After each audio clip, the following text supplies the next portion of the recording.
All right, everybody. I gotta say, I was very impressed by what you guys had to say with your Module 1 discussion boards. If you did miss posting a few things, try to get that done in the next day or two so I can give you some partial credit for that. What's going to happen now is kind of part 2 of these modules where you're basically going to be given 2 weeks to write up basically a detailed outline on whatever format you feel like is most appropriate for you, and send me email drafts. I'll look at them, I'll give you comments, I'll give you thoughts, and I have an agenda here for you, and your goal is to listen to the acoustics here and type up a really good detailed outline kind of going through some of these things. So hopefully that makes sense, and that'll be the first recording. Actually, let me take it a step further, and the first recording here is going to be on Chapter 1. I'm, as far as the book is concerned, follow some of this, and if you want to go along with this, kind of mapping to some of the questions that we have. The first discussion board question was the view of the mind-body relationship, and this is a situation that you guys talked about in really good ways, actually. Brittany, I really liked what you had to say.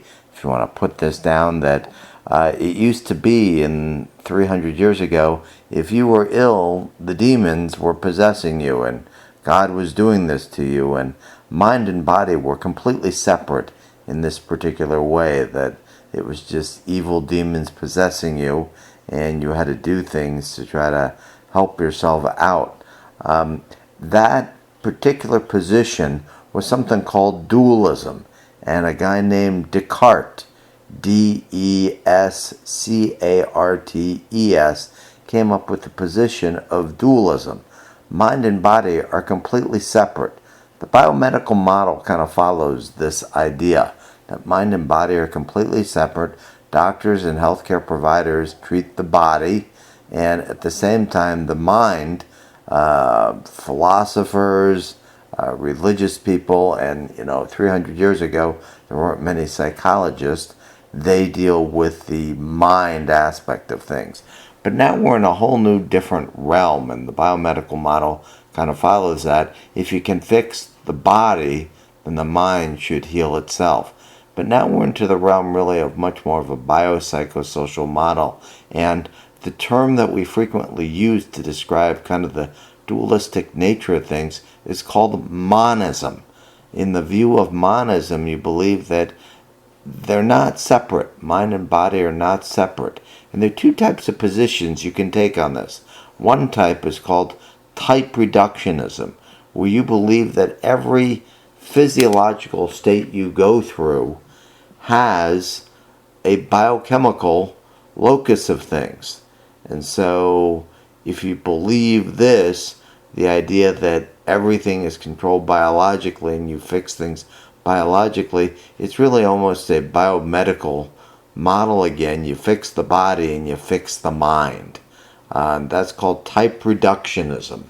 The more appropriate form of things, and actually, let me even give you an example of that. They found many years ago that in monkeys, they inserted electrodes in the monkeys' brains, and they found that when they showed pictures of other monkeys to these monkeys, neurons would go off, specific neurons to different faces. And this idea of one face to one neuron is very type reductionistic. One neuron, one face. Everything has a corresponding map to it. That's not often the case now with the biopsychosocial model. In the biopsychosocial model, we believe more in something called token reductionism. That is, there is a relationship between mind and body, but it's not a one-to-one relationship. And you just can't say, fix this neuron, fix this, or fix this chemical, fix this disease that's going on. Depression is a good example of that. We all know there are good medications for depression, but the biopsychosocial model says there's more to it than just medications. Most people we know who are depressed do not just get fixed by the medication. So token reductionism says there is a relationship between mind and body, but you can't simply reduce from mind to body and fix the body and fix the mind. So this led to, as your book talks about, the psychosomatic model. Dunbar and Alexander kind of pioneered that. I do have a little bit of bad news in that regards for you. Psychosomatic medicine is the idea that there is a biopsychosocial element to things, and people can come up with this. The idea, though, kind of fell under some negativity due to the disease that I actually study. French and Alexander in the early 1940s basically came up, and I have asthma, so I like talking about asthma, that they came up with, they didn't know all the genetics at that point, but they noticed that the mothers of kids who had asthma had a certain psychological profile, that they were very warm and nurturing and overprotective of their kids. So they saw asthma as being kind of a psychogenic type of disorder. Wheezing would often happen when mom was away or being overprotective. So the idea that mind and body could be working together. Unfortunately, that took a bit of a hit because, as we discovered later on with asthma, the biomedical model turned out to be much more correct. That with asthma, there is bronchoconstriction, inflammation, and these things are all happening, and it is really biomedical. Now, can stress cause you to have an asthma attack? Absolutely. But the work they did in establishing, French and Alexander, of asthma being a psychosomatic disease actually did a little bit of harm to the idea of the biopsychosocial model in a way. And finally, would you agree or disagree with the statement, the changing pattern of illness from acute to chronic necessitates the need for health psychology?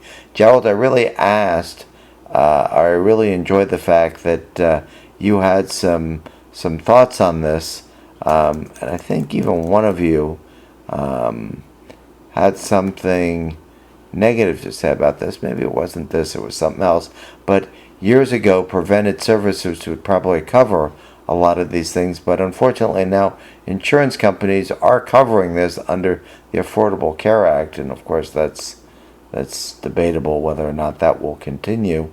But people suffering from depression, the medications help, but lifestyle is very important.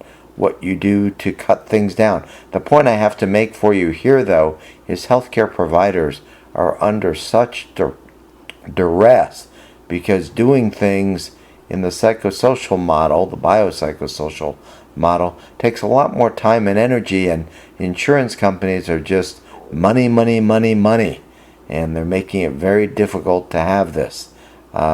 Patients don't want to change their lifestyle or habits. That's a tough nut to crack. They have to. That falls under the biopsychosocial model and necessitates the need for health psychology, as your book says, is an exciting field. Physical, mental, and social well-being, behavior changes are a big part of that. Amanda, I like your thoughts on saying mental health does not always get seen as a factor in many of these things, but it needs to be. But unfortunately, healthcare has become very compartmentalized in that the doctors treat with medicines, the psychologists treat with, cognitive behavioral therapy. But now, health psychology is very important because we need more. Chronic diseases are really part of it now. 100 years ago, you would die from acute diseases. Now, we've been able to cure a lot of those. So it's eating, drinking, exercising, and the motivation to do these things which necessitate self-psychology. Amanda, I liked your statement that you're conflicted with this statement. More disagree than not. I like the fact that when students post things that disagree, that's really good. You'll never downplay the importance of psychological and social factors, but still, treatments are treatments, more from acute to chronic, but it is a debatable point. So going through the rest of chapter 1, it developed because of the psychosocial model, health psychology, and we know there are preventable things, chronic diseases, people can do things. Your book does talk about the types of studies done. You don't really need to know that very much. Maybe on page 11, add some information about the field of epidemiology. Epidemiology has really been the idea that asthma, diabetes, and all these other chronic diseases can be controlled if people do the right thing. It doesn't usually cause mortality, death, but morbidity is happening there. And so this is the way of the world. Thank you very much for listening. The idea is type up a detailed outline outlining the points I've made here. Go back and look at some of the points made on the discussion board. Add those in. Try to make it an organized outline. You can have detailed statements in them. Send me a draft. I'll give you some critiques. And this is basically due in about 2 weeks. Thanks. Bye-bye.